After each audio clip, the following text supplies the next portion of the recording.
오늘 우리가 파헤쳐볼 건 입자 물리학의 가장 깊은 비밀이면서 동시에 양자 컴퓨팅의 심장이 되는 개념, 바로 스핀입니다. 물리학의 한 미스터리에서 시작해서 컴퓨팅의 미래로 이어지는 이 놀라운 여정, 지금부터 함께 떠나보시죠. 자, 여러분, 우주에 있는 모든 입자의 가장 근본적인 성성이 뭘까요? 보통은 질량이나 전하, 이런 걸 떠올리시겠죠? 그런데요, 정답은 생각보다 훨씬 더 기묘하고 또 훨씬 더 중요합니다. 네, 바로 스핀입니다. 질량이라는 게 다른 입자랑 상호작용하면서 생겨나는 거잖아요? 근데 스핀은 달라요. 이건 입자가 딱 태어날 때부터 가지고 있는 뭐랄까 고유의 DNA 같은 거예요. 그리고 바로 이 속성 하나가 현대 기술의 문을 여는 핵심 열쇠가 됩니다. 자, 그럼 첫 번째 장입니다. 우주의 근본 속성, 스핀.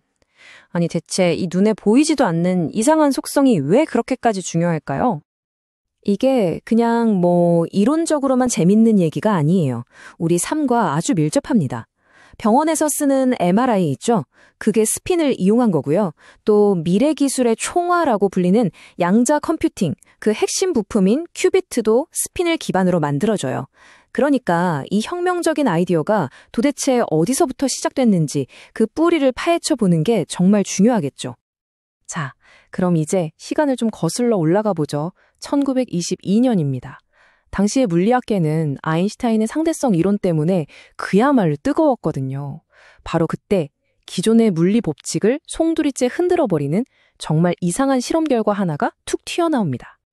바로 슈트른게를라흐 실험이라는 건데요. 설계 자체는 꽤 간단했어요. 용광로에서 은 원자를 뜨겁게 달궈서 빔처럼 쏩니다. 그리고 이걸 불균이란 자기장에 통과시켜서 스크린에 어떤 무늬가 생기는지 보는 거죠. 당시 물리학자들은 결과가 어떨지 거의 확신하고 있었어요. 그런데 결과는요, 정말 충격 그 자체였습니다. 원래대로라면 스크린에 이렇게 쭉 이어진 띠가 나타나야 했거든요. 근데 실제로는 뚜렷하게 나뉜 점 2개만 덩그러니 찍힌 거예요. 딱 2개요. 이건 마치 원자 안에 있는 자석이 위 아니면 아래, 이 2가지 방향만 가리킬 수 있다는 뜻이잖아요. 중간은 아예 없고요. 이건 당시 물리이론으로는 정말 도저히 설명할 수가 없는 현상이었습니다. 증거는 너무나 명확한데 설명을 할 수가 없는 거죠. 이 거대한 미스터리를 풀 탐정이 필요했는데 곧이어 양자역학의 황제라고 불리던 한 남자가 등장합니다. 네, 바로 이 미스터리를 풀 인물, 양자역학의 황제, 볼프강 파울리입니다.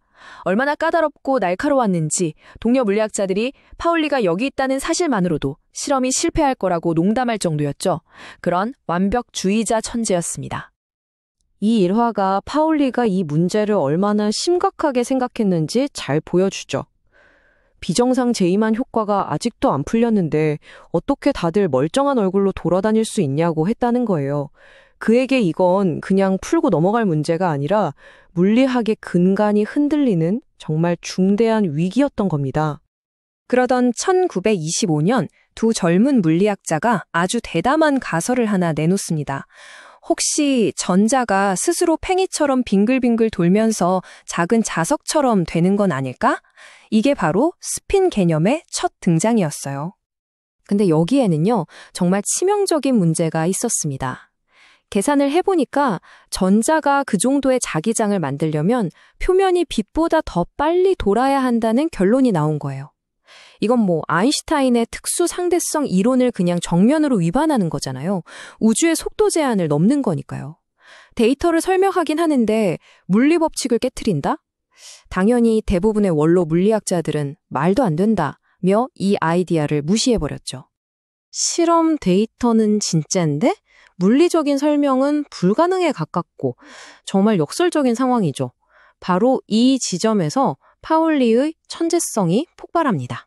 파울리가 여기서 정말 천재적인 발상을 해요. 그는 전자가 진짜로 돈다는 그 물리적인 그림, 그 이미지를 그냥 과감하게 버립니다.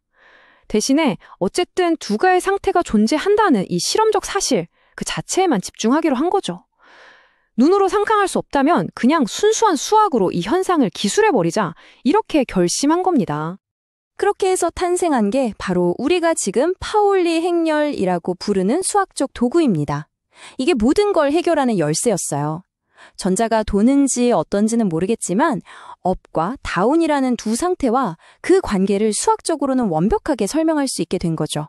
추상적인 물리 현상을 예측 가능한 수학의 언어로 바꿔버린 겁니다. 이 슬라이드를 보시면 파울리의 아이디어가 얼마나 어마어마했는지 알 수 있습니다.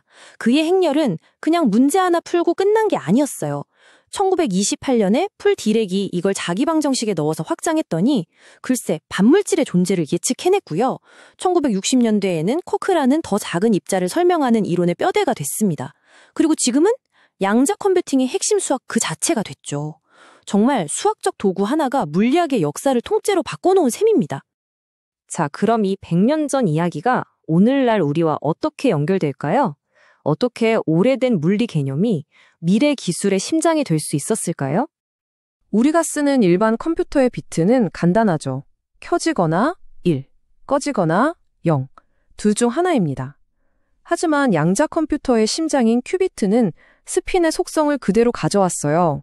그래서 스핀 업 상태, 스핀 다운 상태로 될 수 있지만 이 두 가지 상태가 중첩된, 그러니까 동시에 두 상태에 모두 존재할 수도 있습니다. 맞습니다. 양자 컴퓨팅은 말 그대로 스핀의 언어로 작동하는 거예요. 업이면서 동시에 다운일 수 있는 이 중첩 능력 덕분에 기존 컴퓨터와는 아예 차원이 다른 계산 능력을 갖게 되는 겁니다. 100년 전 물리학자들을 괴롭혔던 그 미스터리가 바로 미래 기술의 심장이 된 순간이죠. 이 스핀이 존재하는 양자 세계가 얼마나 기묘한지 제가 재미있는 사실 알려드릴게요. 만약에 지금 지구에서는 80억 명의 사람들을 이루는 모든 원자에서 빈 공간을 싹 다 없애버리잖아요? 그럼 우리 인류 전체가 1.7cm짜리 각설탕 하나 크기로 줄어듭니다. 스핀은 바로 이렇게 우리의 상식이 전혀 통하지 않는 기묘한 세계의 법칙인 셈이죠. 자, 그럼 오늘 이야기의 핵심을 정리해볼까요?